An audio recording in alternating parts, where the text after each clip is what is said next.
कहाँ नाचने गाने वाले, और क्या अभद्र क्या गलत मैंने कर दिया इस कुंभ में आके। हमारे साथ हर्षा आज खुद एक्सक्लूसिवली मौजूद हैं। जिस तरीके का विवाद हुआ है उसके बाद अब इस कुंभ को छोड़ने की प्लानिंग कर रही हैं। हाँ, क्योंकि ये जितने बड़े बड़े साधु संत खुद को बता रहे हैं और जिस तरह की अभद्र टिप्पणियां ये कर रहे हैं एक महिला को लेके जो उनकी बेटी समान है, उसके बाद वो ऐसा बोल रहे हैं, तो उनको शर्म आनी चाहिए कि एक लड़की जो धर्म से जुड़ने के लिए आई थी, धर्म को जानने के लिए आई थी, सनातन संस्कृति को जानने के लिए आई थी, आपने उसे इस लायक भी नहीं छोड़ा कि वो पूरे कुंभ में रुक पाए। वो कुंभ जो हमारी जीवन में एक बार आएगा, आपने वो कुंभ एक इंसान से छीन लिया। तो इसका पुण्य का तो नहीं पता, लेकिन ये जो आनंद स्वरूप जी है इनको पाप जरूर इस चीज का लगेगा, इतना मैं बोल के जा रही हूँ। हर्षा, आप भावुक हो चुकी हैं, क्या कहना चाहेंगी अपने जो आप लोग के साथ, आपके साथ जो लोग हैं, आपके फैंस हैं उनको? देखिए, मैं युवाओं को प्रेरित करने आई थी, मैं युवाओं को आगे बढ़ाने के लिए आई थी, अपने धर्म से संस्कृति से जोड़ने के लिए आई थी,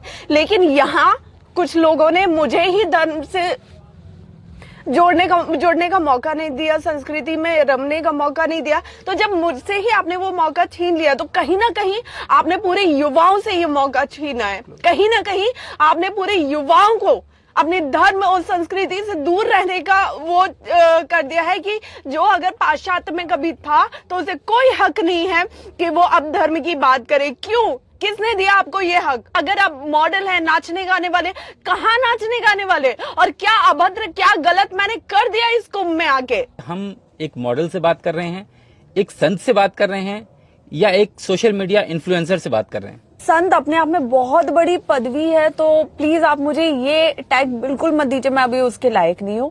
और दूसरी चीज, मैं मॉडल कभी नहीं थी, तो मैं मॉडल का टैग भी बिल्कुल एक्सेप्ट नहीं कर सकती।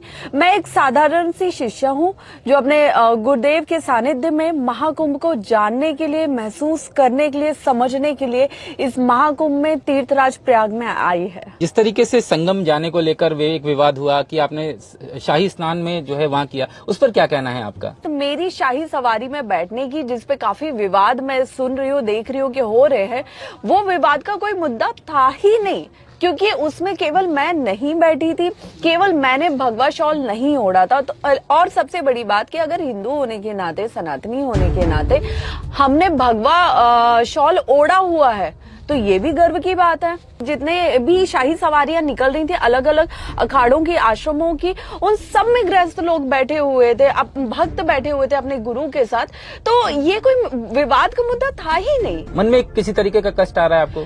बिल्कुल हो रहा है। भारत की एक बेटी सनातन धर्म की तरफ रुझान दिखा रही है, सनातन संस्कृति में रुझान दिखा रही है, तो आप उसका अपमान कर रहे हैं, आप उसका बहिष्कार कर रहे हैं, और आप उसके लिए तरह तरह की अभद्र टिप्पणी कर रहे हैं। आप सोचिए कि मुझे दुख नहीं होगी, तकलीफ नहीं होगी तो क्या?